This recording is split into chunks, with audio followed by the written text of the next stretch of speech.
From mind control and psychic research to the controversial Operation Mockingbird, plus a trip to Mars, these are the craziest declassified military projects ever. Number 8. Hardtack, Teak, and Orange. Agencies involved. Dates, location. During the height of the Cold War, the US government was determined to win at all costs. This meant that sometimes highly unethical and dangerous experiments had to be done. The Hardtack-1 project consisted of 35 nuclear tests, including 2 high-altitude nuclear weapon tests named Teak and Orange. These are the 2 largest high-altitude nuclear explosions, and they wreaked havoc on radio communications across the Pacific. Communications between the Johnston Island facility and the Pentagon were cut for 8 hours, which was stressful to say the least. The effects of Teak were massive. These photos were taken milliseconds apart, one right before the detonation and one immediately after. The nuke turned night into day and had the potential to blind anyone within a 500-mile radius. Possibly the worst part of the high-altitude test was the uncertainty regarding any damage to the ozone layer. Scientists were unsure if such a massive release of energy 50 miles up from Earth would create a hole in the ozone layer of the atmosphere. Luckily, the effects were minimal. Number 7. NERVA. Agencies involved. Dates, location. NERVA, or the Nuclear Engine for Rocket Vehicle Application, was an ambitious project undertaken by NASA with help from the Atomic Energy Commission and the Space Nuclear Propulsion Office. While some scientists were excited to go to the moon, the great minds working on NERVA set their sights on a much bigger prize: Mars. The only way that seemed possible was with nuclear energy. The team created multiple working engines that reportedly could travel to Mars in about 100 days. Unfortunately, US Congress was worried about setting a precedent with a Mars mission. If the US did accomplish such a feat during the Cold War, then the scope of the space race would have tripled in size, and it would have put a major strain on the nation's budget. Even though the budget for NASA has been cut drastically during the years, the agency has high hopes for their new Orion project, which would also use nuclear power for their rockets. They have a goal to put men on Mars by 2030. Number 6. MK Ultra. Agencies involved. Dates, location.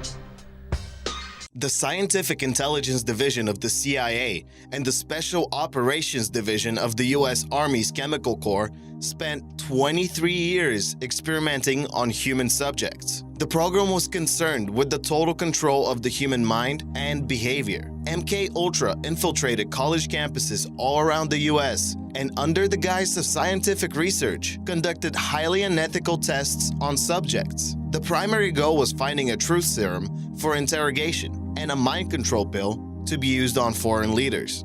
Throughout the years, millions of dollars were spent on these tests, which included administering high doses of LSD and coming up with depraved ways of torture through isolation, drugs, and sensory deprivation. We will never know the true extent of MK Ultra, since most documents were deliberately destroyed in 1973 before they could be released through the Freedom of Information Act. One thing is for sure, the most famous fallback from the program were the social tests conducted at Harvard University. The human guinea pigs had to write an essay on their core beliefs, which would later be used in a friendly debate. What actually followed was brutal. The subjects were brought into a room where an interrogator systematically picked apart their beliefs, mocked them, and tore apart everything they stood for. One of the unlucky test subjects was Theodore Kaczynski, better known as the Unabomber. Even though he tried to lead a normal life after graduating from Harvard, he was only 17 when the tests were conducted. What little social life he had completely disappeared, and he moved into the mountains. And you kind of know the rest of the story. Number 5. Project Azorian. Agencies involved. Dates, location. In 1974, the Central Intelligence Agency got the crazy idea to recover the sunken Soviet submarine K-129 in secret, under the guise of commercial seafloor manganese mining. It might seem like no big deal, but Project Azorian was one of the largest and most expensive Cold War-era operations. At the time, it cost around $800 million, which is about $3.8 billion in today's money. Azorian required a special ship that could stay stationary while hundreds of feet of pipe were laid underwater. Well, the Global Marine Development Company took on the task of creating that ship and came up with the Hughes Glomar Explorer, HGE for short. The US government wanted to get its hands on some really wet Soviet paper in the hopes of decoding secret communications. Plus, it was believed that there were multiple nukes that were down there too. Another crazy thing that happened is the fact that the Russians knew the CIA was planning a salvage operation, but believed it to be impossible at the time. They later did change their conclusion from impossible to improbable. The HGE spent over a month at the recovery site and, strangely enough, was visited by Russian Navy ships multiple times. But no matter how much they spied on the ship above water, they could not figure out what was going on under, as the process behind the salvage was designed to be completely underwater. Halfway through the process, a catastrophic failure occurred, and 2/3 of the K-129 submarine fell back to the ocean floor. But Project Azorian was not a complete failure after all. They recovered 2 nuclear torpedoes, 6 crewmen bodies, and various codebooks and papers. Number 4. Operation Mockingbird. Agencies involved. Dates, location. Operation Mockingbird is possibly one of the most controversial secret actions undertaken by the CIA. Its core mission was and is the influence and control of the US and international mainstream media. Mockingbird started by recruiting respected journalists into a propaganda network. The CIA also funded magazines, cultural organizations, and foreign media. They hoped to influence political campaigns outside of the USA and sway public opinion on certain topics. In 1976, George H.W. Bush became the director of the CIA and scaled back the program drastically. The CIA no longer paid journalists.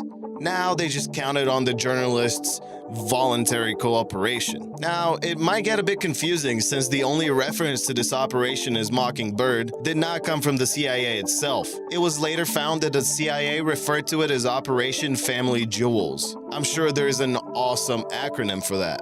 According to some, Anderson Cooper is one of the most important journalists connected with the CIA. His journalistic integrity has been challenged by many trolls and concerned citizens alike. Before his insanely impressive career in journalism, for which he had no formal education, Cooper spent 2 summers as an intern at the CIA. How deep does this rabbit hole go? Do you think we're still being influenced en masse by the CIA? Or do you believe that these are just far-out conspiracies that are taking things out of context? Let us know in the comments. Number 3. PRISM. Agencies involved. Dates, location.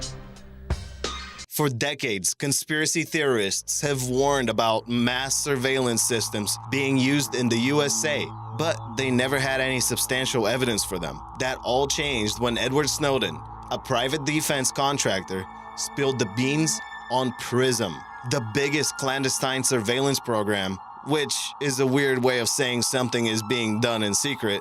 The full name for the program is the Planning Tool for Resource Integration, Synchronization, and Management. PRISM has collected unimaginable amounts of information from every major cell phone carrier in the USA, social media companies, Microsoft, Google, Yahoo. Pretty much every company that collects information about its user passes on that information to the NSA. The NSA had to acknowledge the program after hard-hitting articles were published by The Guardian and The Washington Post. Later on, President Barack Obama simplified the extent to which PRISM is utilized, stating that it was a narrow system directed at us being able to protect our people. Number 2. HAARP. Agencies involved. Dates, location.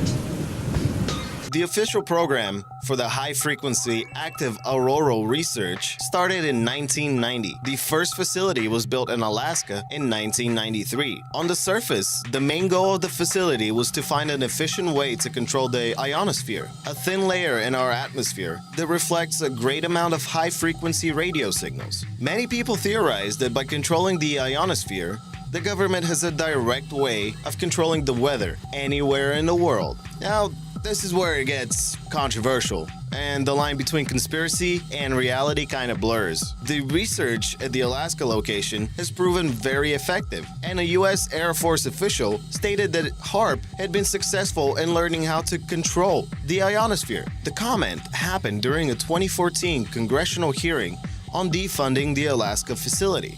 In 2006, the Missile Defense Agency paid $900 million for the sea-based X-band radar. Officially, the vessel is a radar used for the early detection of enemy missiles in the Pacific. Unofficially, it is a mobile HAARP installation that is conveniently close to every major earthquake and bad weather that has hit the Asian coast in the last 10 years. What do you think? Since there's ample evidence that the government can control the ionosphere, is it plausible that they're also controlling the weather and attacking our enemies with engineered storms and earthquakes? Kind of far out. Number 1. Project Pegasus. Agencies involved. Dates, location. Seattle-based attorney Andrew Basiago claims he was part of a time-traveling test under the name of Project Pegasus. The mission of the project was to study the possibility and effects of time travel on little children. They used children because they were more adaptable to traveling through space and time. The technology was made possible by the last studies of the late Nikola Tesla. Andrew claims that he visited the 1800s on multiple occasions, and his proof is an image of a child. Andrew also claims that he teleported to Mars in the 1980s, accompanied by none other than Barack Obama. As 2016 has shown, anything can happen, but Project Pegasus still seems to be on the far side of possible.